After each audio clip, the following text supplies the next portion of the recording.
Ito na guys, magluluto na naman ako ngayon ng hipon with dairy cream. Ayan, first time magluto. Ayan, syempre mayroon na ako dyan bawang, sibuyas, tsaka dairy cream. Ayan na yung dairy cream ko. Kundi lang yung ilalagay ko na dairy cream kasi 10 peraso lang ata. Walang 10 peraso yung hipon ko. Kasi subok pa lang yun. Ayan, konti lang.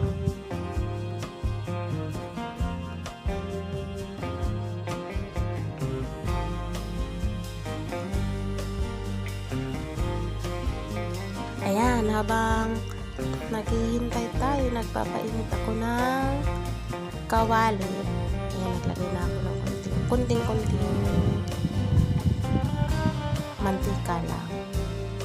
Tapos, ayan, nilagay na natin yung dairy cream. Ayan, papatulangin lang natin yung dairy cream dyan.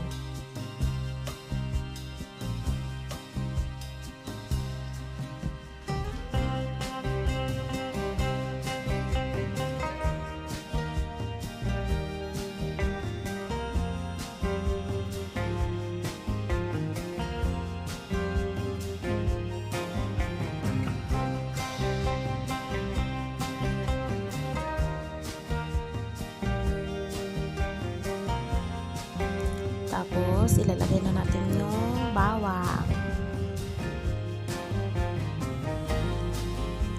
Tapos, isusunod natin yung sibuyas.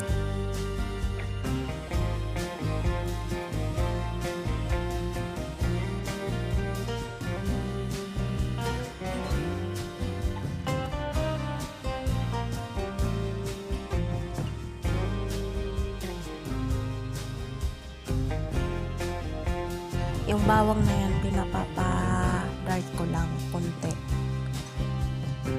Tapos maglagay na tayo ng sibuyas.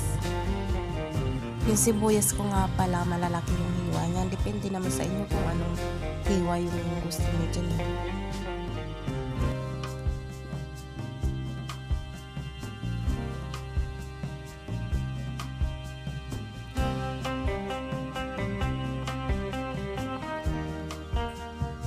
Grabe, ang bango.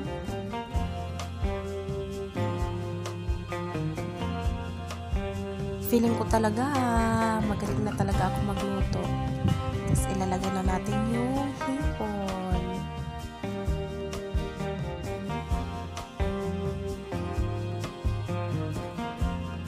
Ilan lang yung hipon ko kasi subok pa lang. Try na lang. Kung masarap, luto ulit.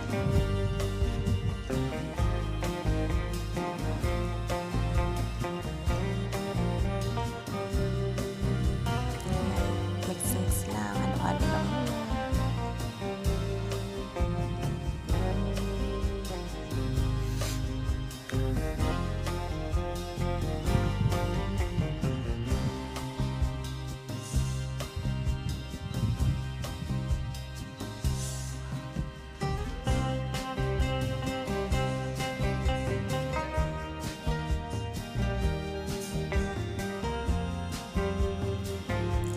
Lagyan ko na ng magic sarap. Kunti lang.